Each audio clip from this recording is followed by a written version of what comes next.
फिर से संघ सरकार का जो हमारा पिछला टॉपिक था उससे आगे शुरू करते हैं।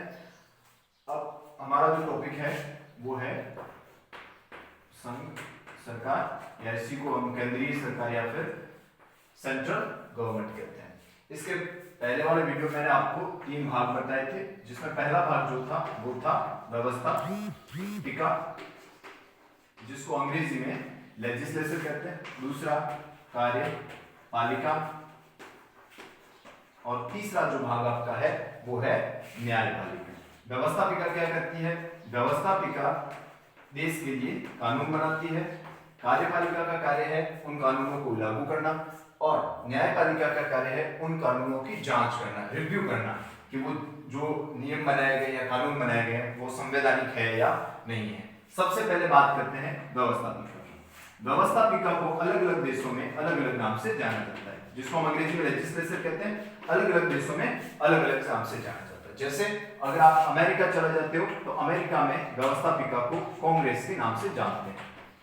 इंडिया में अगर आप देखो कांग्रेस एक पार्टी है, लेकिन अमेरिका में जाओगे वहां व्यवस्थापिका को कांग्रेस कहते हैं, जिसके 2 भाग होते हैं। एक होता है सीनेट और एक होता है House of representative. House of अंग्रेजी में नाम होता है वैसे, लेकिन आप लिखेंगे ऑफ रिप्रेजेंटेटिव।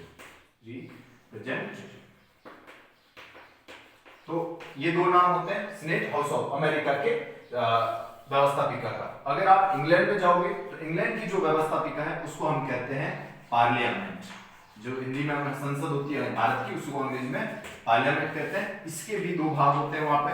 एक होता है हाउस ऑफ कॉमन्स और एक होता है House of Lords. House of Lords, ये 2 होते हैं। अब बात करें हमारे भारत की व्यवस्थापिका। भारत की व्यवस्थापिका को क्या कहा जाता है? तो भारत में जो व्यवस्थापिका है उसे हम संसद कहते हैं।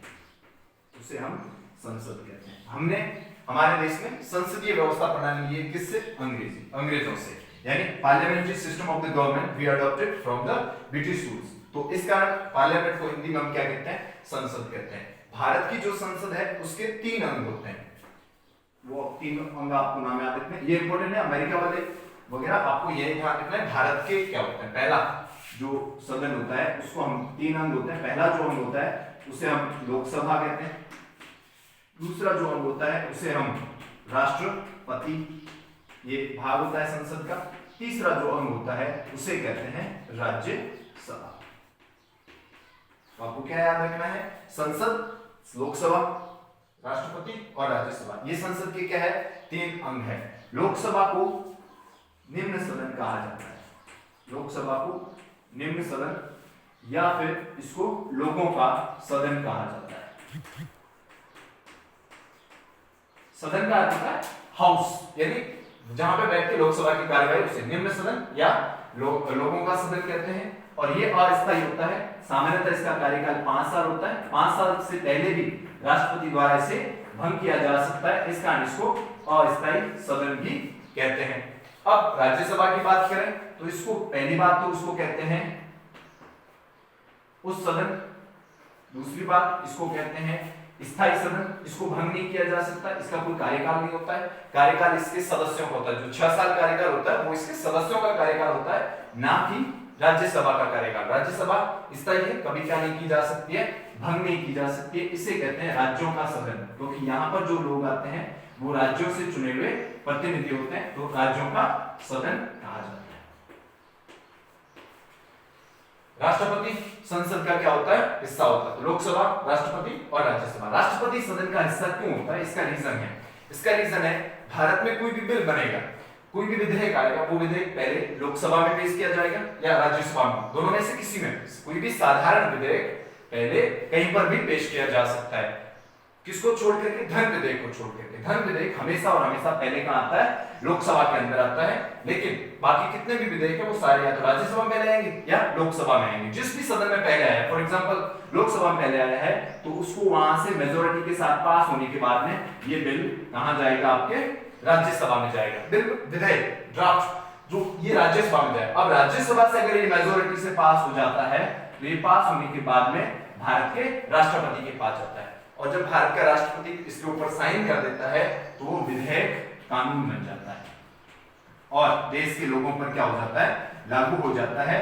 बगैर राष्ट्रपति के साइन के कोई भी विधेयक कानून नहीं बन सकता है, देश में कोई भी कानून नहीं बन सकता। इस कारण हम संसद का हिस्सा किसको मानते हैं, भारत के राष्ट्रपति को मानते हैं। भारत के राष्ट्रपति की वही स्थिति है यहाँ पर जो ब्रिटेन में ब्रिटिश एम्पायर की होती है, यानी जो ब्रिटिश सम्राट होता है उसकी जो स्थिति वहां पर है वही स्थिति भारत में किसकी होती है, राष्ट्रपति की होती है। नाम मात्र का प्रमुख होते हैं, ये बात हम आगे जब राष्ट्रपति पढ़ेंगे तब करेंगे। तो दो सदन हुए, एक लोकसभा राष्ट्रपति और दूसरा हुआ राज्यसभा। अब ये लोगों का सदन क्यों है, क्योंकि इसमें जो लोग आते हैं वो प्रत्यक्ष रूप से चुने हुए होते हैं, जनता इन्हें प्रत्यक्ष रूप से चुनती है। और ये स्थायी सदन क्यों है, इसके जो सदस्य होते हैं उन्हें अप्रत्यक्ष तरीके से चुना जाता है। अब लोकसभा के जो संसद के जो सदस्य होते हैं उन्हें कहा क्या जाता है, ये बात है, संसद के सदस्यों को हम सांसद कहते हैं, संसद के सदस्य को हम सांसद कहते हैं। अब कोई व्यक्ति है जो लोकसभा से सदस्य है तो हम उसको कहेंगे लोकसभा सांसद, अगर कोई व्यक्ति है राज्यसभा से सदस्य है तो हम उसको क्या कहेंगे, राज्यसभा सांसद। एमपी कहते हैं अंग्रेजी में, बिकॉज संसद को अंग्रेजी में पार्लियामेंट कहते हैं, और मेंबर यानी सदस्य, member of parliament, member of parliament क्या हो जाएगा, तो उसको हम एमपी कहते हैं। फॉर एग्जांपल बाड़मेर जैसलमेर एक लोकसभा क्षेत्र है, वहां से कराची एक सांसद है तो वो एमपी है। वैसे के वैसे पूरे इंडिया से कितने लोग आते हैं, कैसे आते हैं, उसके बारे में हम अगले वीडियो में बात करेंगे। इसके अलावा आपको हो सकता है हमारा थोड़ा साउंड या फिर वीडियो क्वालिटी में आपको थोड़ा कॉम्प्रोमाइज करना पड़े, लेकिन स्टडी के साथ आपको किसी भी प्रकार का कॉम्प्रोमाइज नहीं करना पड़ेगा। तो आप हमारे YouTube चैनल पे आइए, उसे सब्सक्राइब कीजिए और ज्यादा से ज्यादा व्यूज दीजिए ताकि हम आगे ऐसे इंफॉर्मेटिव वीडियोस और बना सकें।